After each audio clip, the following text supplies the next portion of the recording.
Okay, so let's move on to other certain modifying circumstances called as qualifying circumstances. You should understand doing a surgery is different, from being an anesthesiologist. So we say like the king of a surgery is not the surgeon, it's the anesthesiologist.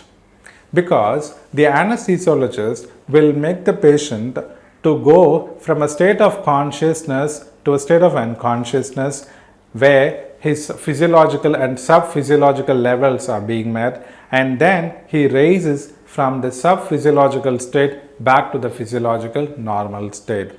So at this time, the surgeon can do whatever procedures. He acts like a kind of a mechanic where he can do whatever procedures he wants to do on this patient, but the patient should come back to normalcy. So we might have heard like, operation success but patient collapse, meaning the surgeon did all the procedures in a competitive manner, but the patient did not come back or restore to normalcy. He did not come back to life.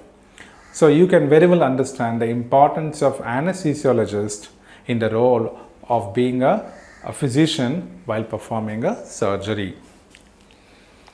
So we have certain risk factors. For